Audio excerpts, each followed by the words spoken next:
Hello friends, in continuation of my lectures on chemistry of vitamins, in this lecture let's see in detail about the chemistry of pantothenic acid. So this pantothenic acid we also call it as vitamin B5. Pantothenic acid was first discovered in 1931 by chemist Roger J. Williams during his studies of the vitamin B complex. But actually he is actually studying on a strain of yeast and their growth factors, and he found like an acidic substance is required for growth of certain strains of yeast, and he gave this name pantothenic acid because pantothen means from everywhere. That means like pantothenic acid, this growth factor was found in almost any kind of a food material. Parallelly, in 1937, another scientist, Snell, he observed that certain bacteria like lactic bacteria or a propionic acid bacteria needed a substance for growth that is almost similar to pantothenic acid. And in another study in 1936, British American biochemist Thomas Jukes, he was studying actually on vitamin B complex, and he found like a substance in liver and rice bran that was not absorbed by Fuller's earth from an acidic solution, and to that he named as a filtration factor, which lack of this filtration factor caused dermatitis in chicks and impaired growth of rats. So this filtration factor was actually a combination of vitamin B complex chemicals, and one of the component of this filtration factor is pantothenic acid. So these are the preliminary observations of pantothenic acid. Then pantothenic acid was first isolated by Williams and his colleagues successfully. In 1939, they produced 3 grams of impure pantothenic acid, about 40% pure, from 250 kg of sheep liver. Imagine the kind of concentration of drug chemical in the food material or otherwise animal material. 3 grams from 250 kg. Ultimately, the synthesis of pantothenic acid was achieved in 1940 by American biochemist Carl Fockers and his colleagues. But its significance was realized when two professors like Fritz Lippmann and Nathan Kaplan, when they studied coenzyme A. Here in coenzyme A, so you can see this is the nucleotide part, and this part is actually pantothenic acid. And coenzyme A and its biochemistry was completely studied by Fritz Lippmann and Nathan Kaplan, for which Fritz Lippmann was awarded Nobel Prize in 1953, Nobel Prize in Physiology and Medicine in the year 1953, along with Sir Hans Adolf Krebs. Krebs discovered this TCA cycle, tricarboxylate cycle, and for his study on coenzyme A, Fritz Lippmann was given Nobel Prize. Let's see how actually isolation of pantothenic acid was done. So this procedure is whatever Williams has developed. So here first they take the liver and then obtain all alcohol solubles of liver and concentrate, and then a little bit of water is added and adsorb it on Fuller's earth. In the adsorption process, if any basic chemical is there, that will be adsorbed very strongly onto Fuller's earth, which cannot be recovered. And once you adsorb it, it removes all basic and other impurities, and then elute it with ammonia. Because basic chemicals, when they are adsorbed onto Fuller's earth, the bond is so strong that basic materials cannot dislodge these basic chemicals from Fuller's earth. Whereas if any other neutral or otherwise acidic chemicals are there, they will easily be eluted or removed by ammonia. And then the ammonical layer or otherwise eluents, whatever they got, elutes, concentrated and adsorbed onto another stationary phase norite, and then elute it with pyridine and methanol. Pyridine is nucleophilic, but it is slightly organic solubles, can be obtained easily, and methanol as an organic solvent. So with this mobile phase, they eluted, and then obtained chemicals, so the obtained elutes were concentrated and then neutralized with oxalic acid. So when you neutralize with oxalic acid, acidic compound is now a free chemical in the solution. Then the vitamin is converted into brucine salt. You add brucine to that, so that brucine salts are formed. Brucine salts are organic soluble, so extracted with chloroform. The chloroform layers are collected, concentrated, and then converted into barium salts with barium salts from aqueous solution of barium hydroxide or baryta. The barium salts are actually utilized for the study of chemistry. But if you free it, pure pantothenic acid is obtained as yellow oil. So friends, this is the way how pantothenic acid is obtained from liver. Now let's see the chemistry of pantothenic acid. Like any other natural product, first we have to see the molecular formula. Molecular formula of pantothenic acid is C9H17O5N. So once we get the molecular formula, what do? We go for unsaturations. So hydrogen deficiency. How many unsaturations are there?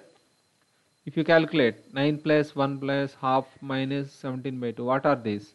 9 is carbon number, 1 by 2 means number of nitrogens by 2 minus number of hydrogens by 2 plus 1. So if you see all these, you will get only 2. So 2 means what? So the compound is relatively saturated. It can have 2 rings or 1 ring, 1 double bond, or a triple bond or 2 double bonds. So these are the options that we have. So relatively this compound is saturated alkyl compound. It's not an aromatic compound. Presence of COOH. So this compound, when they have taken and performed the test for unknown compounds, so functional group analysis, they found presence of COOH. So how did they find COOH group? One is it formed monosodium salt with sodium hydroxide. So when they treated with sodium hydroxide, it formed a sodium salt of carboxylic acid, and it also formed monomethyl ether with both the diazomethane as well as methanol. So these two tests clearly confirmed that the compound has a COOH group. So COOH group means C double bond OH. So one unsaturation is actually accounted for in the presence of functional group, that is COOH group. Now we have to account for the second functional group. Now we have only one unsaturation remaining, so the compound could be a cyclic compound, or one more double bond can be there. UV spectrum did not show any significant absorbance, means extended conjugation or otherwise too many double bonds, they are not there. It clearly indicates that probably it's an aliphatic compound. Presence of hydroxy groups. Scientists found 2 hydroxy groups, and their presence as well as their positions also are studied by using 2 very interesting reactions. Let's see that.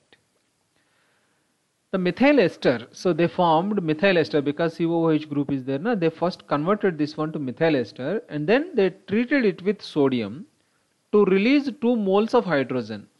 So alcohols upon reaction with sodium, they forms alkoxides like sodium methoxide. It is like that because sodium replaces hydrogen. Hence 2 moles of hydrogen were obtained because one of the active hydrogen is COOH group. Now that was converted into methyl ester, so no problem.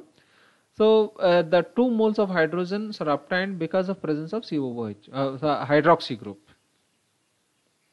Next one is pantothenic acid reacts with benzaldehyde and acetone to give corresponding benzylidene as well as isopropylidene derivatives. So what are these? We all knew that aldehydes, when they react with alcohols, they form acetals. If they react with 1 mole of alcohol, it forms a hemiacetal. It reacts with 2 moles of alcohols, it forms an acetal. So let's see. When aldehyde or a ketone, when it reacts with alcohols, let's say, because as I told you, we need 2 hydroxy groups. If 2 hydroxy groups are side by side or otherwise, like in case of this one, glycols, or otherwise here 1,3 hydroxy or 1,2 hydroxy, they react and then it gives you acetal. This is what I mean by acetal. So 2 hydroxy groups are reacting with the carbonyl carbon, so thereby we get this compound. This is an established chemistry. One is possibility is this one, or else it reacts with this and it will give us this kind of output. Okay, so these are the only 2 possibilities when you have a dihedric structure in an organic compound. So we wanted to see whether it's a glycol or means 1,2 hydroxy or 1,3 hydroxy. So in case of glycols, whether it is present or not, so we have already seen in the earlier lectures, there are certain reactions which helps you identify presence of glycols. What are they? Oxidative, degradative, degradation methods. Okay, so we can use them. Pantothenic acid did not respond to oxidation by periodate. Periodate oxidation is one of the method, as well as lead acetate, lead tetraacetate method is another method, where when they were oxidized, the C bond will be degraded and both hydroxys will become C double bond Os. So you will be getting aldehydes or ketones out of that. They have performed this reaction, but they did not get any kind of they did not find any positive reaction over here. Hence the compound is actually 1,3 hydroxy and it's not a glycol. So this is what is their observation. Now where we are, so we have this structure, a carboxylic acid group is there, as well as 2 hydroxys are there at 1,3 position. What is the molecular formula? C9H17O5N. Here we have 3 carbons and we also have a carboxylic acid unit is there. What does it mean? We right now have accounted for 4 carbons and 4 oxygens, because 2 hydroxy groups and 1 carboxylic acid, COOH, means 4 oxygens and 4 carbons are what we accounted for so far. Position of hydroxy groups and remaining functional groups. So alkaline hydrolysis of pantothenic acid gives beta alanine and pantoic acid. This is a very important observation, very important reaction, because this has led to structural elucidation of pantothenic acid. Now upon hydrolysis, what is it that we got? A pantoic acid with molecular formula C6H12O4 and beta alanine. Beta alanine means what? So this is beta alanine. Alanine is an alpha amino acid, but beta alanine means amino group is beta to carboxylic acid. Okay, how many carbons are there? 1, 2, 3. 3 carbons, 2 oxygens and NH2. This is a pantoic acid. This is pantoic acid, because in case of pantothenic acid, nitrogen is neutral, because here nitrogen in pantothenic acid did not show any kind of nucleophilicity. So that's why most probably pantoic acid is forming amide bond with the amino group of beta alanine. Okay, that is one possibility. So nitrogen is not basic, so it could be a part of amide. Hence the carboxylic acid over here is free, NH2 over here is forming an amide bond with acidic group over here. Sodium salt of pantoic acid gives canary yellow color with ferric chloride. So this is a characteristic reaction for alpha hydroxy carboxylic acids. And also sodium salt of pantoic acid gives carbon monoxide upon degradation with concentrated sulfuric acid.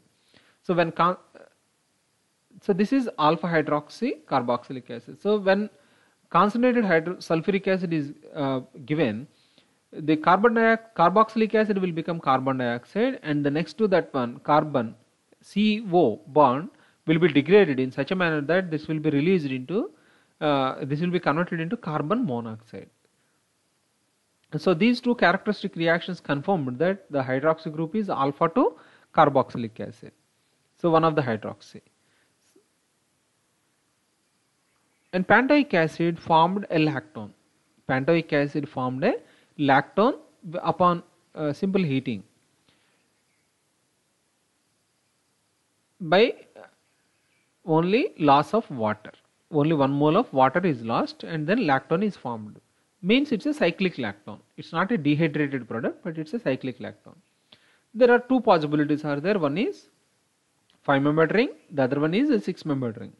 Between these two, formation of 6-membered ring, because the kinetics over here are relatively slow, because this is a highly stable unit, whereas this is not very much stable. So it forms very quickly as well as degrades very quickly. So that's why scientists observed that the kinetics are very fast.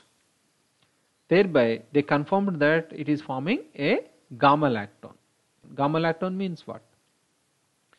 2 carbonyl alpha beta gamma. On gamma position you should have the hydroxy group to form this kind of a lactone.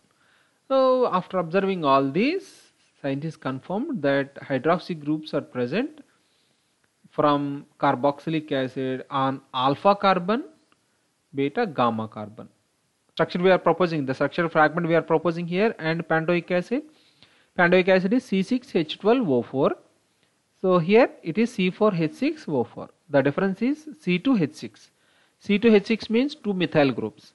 Now we have to place the 2 methyl groups. Here the problem is relatively simple right now. Either 1 methyl here, 1 methyl here, or 2 methyls together on this carbon, 2 methyls together over here. So they are the possibilities right now we have before us. Position of methyl groups. Kuhn-Roth oxidation is actually very popularly used oxidation to find out how many methyls are there, especially when a methyl group is attached to a quaternary carbon atom. Upon oxidation you will get acetic acid, because methyl group is over here. Now here we have the remaining carbon. This is a carbon and it is attached to other functional groups, and upon oxidation one of the oxidatively degraded products is obtained as acetic acid. But when you have 2 methyl groups attached to a quaternary carbon, then you will be getting one of the degraded products as acetone. Okay, so if one methyl group, because just now we have seen to whether methyl group, 2 methyl groups on 2 different carbons, or 2 methyl groups on the same carbon. Okay, so to differentiate that one, this reaction was used, and scientists found that like they got acetone. It indicated that because in this fragment now we have to keep methyl groups either here or here. Okay, so this is what they have confirmed. So this is one of these two could be the structure of pantoic acid. The structure of pantoic acid is further confirmed by another very well planned degradation reaction. As we have seen earlier, pantoic acid forms easily a lactone. So we also knew that it's a gamma lactone. When lactone was treated with methyl magnesium bromide, so when a lactone carbonyl group is made to react with Grignard reagent, 2 methyl groups are added across C double bond O, and it will release the lactone group. So they got trihydric alcohol with the molecular formula C8H18O3. C8H18O3.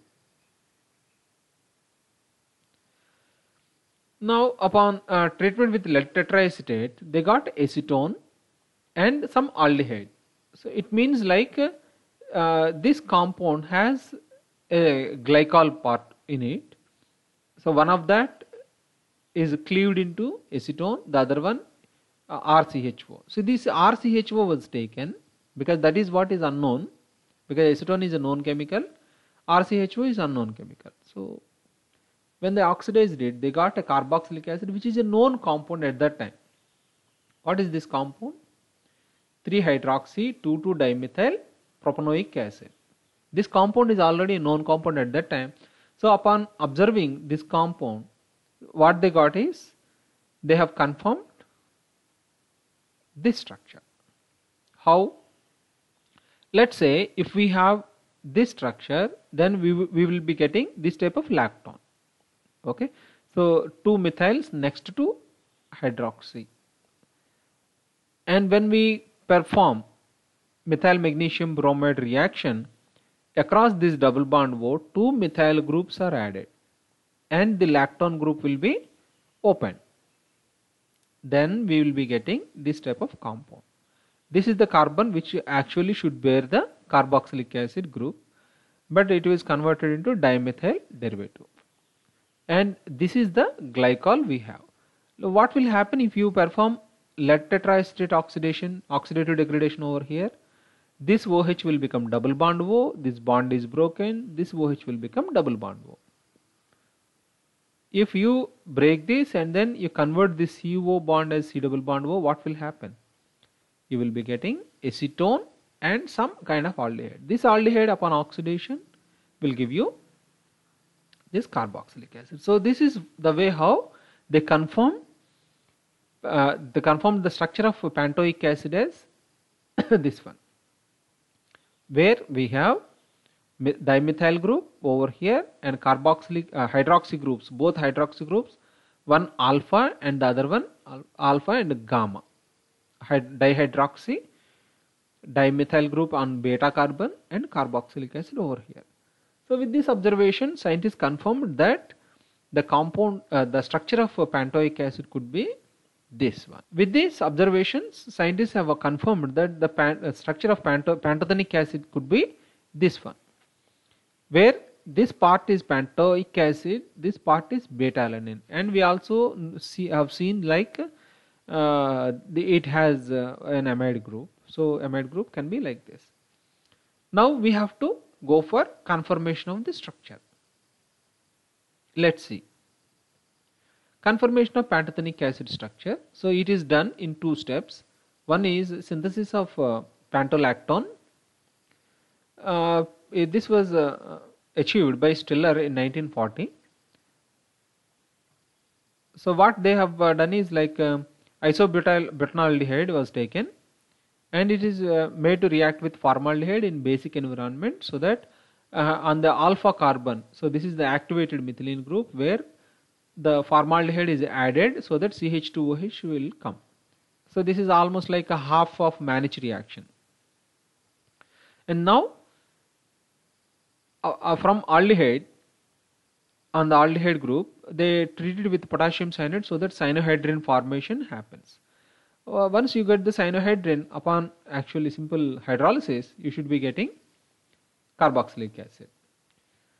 And as you knew, as we have already discussed, with simple heating we can form a gamma lactone. So this is almost like a single pot reaction where the hydrolysis is happening, as well as upon heating you will be getting lactone also.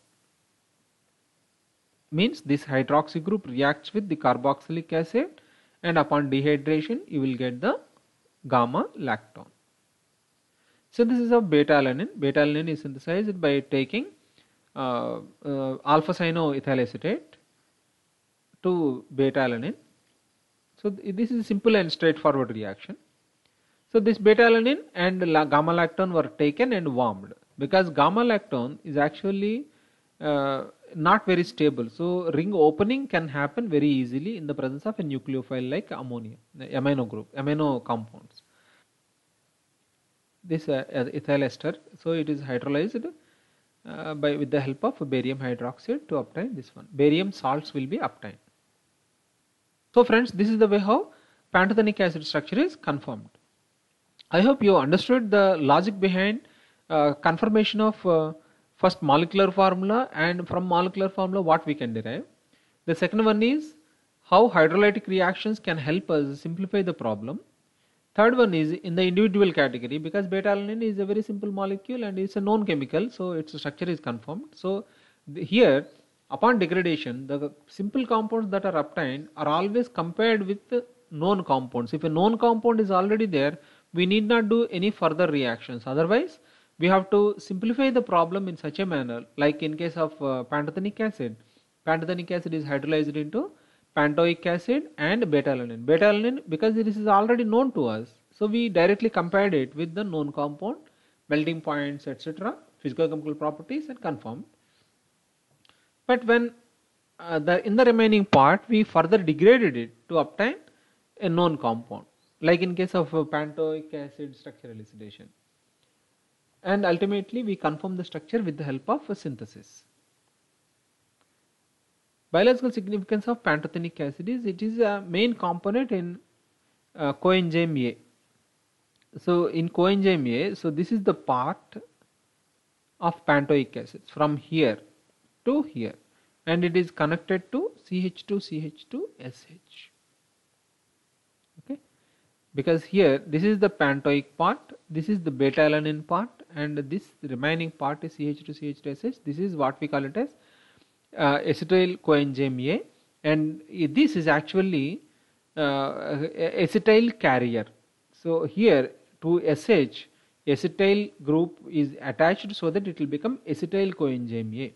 Acetyl coenzyme A plays a critical role in the carbohydrate lipid metabolism. Like in case of acetyl coenzyme A, it is responsible, it is the feed for fatty acid biosynthesis, and triglycerides are formed. This acetyl coenzyme is converted into made to react with each other, so that acetoacetyl CoA is obtained. Acetoacetyl CoA is the origin for ketone bodies. Acetoacetyl CoA is also the starting material for cholesterol biosynthesis. From cholesterol, other steroids as well as bile salts are obtained. Acetyl CoA is the main feed for citric acid cycle. Okay, so this is the way. This is the reason why acetyl CoA is very important for our biochemistry. Fortunately, most of the food materials that we consume contains pantothenic acid, so that's why it's very rare to see this vitamin lacking in our food. Friends, I hope you enjoyed the lecture and understood the chemistry of pantothenic acid. If you like this video, please share it with your friends and subscribe to my YouTube channel. I will meet you again with another exciting lecture. Thank you.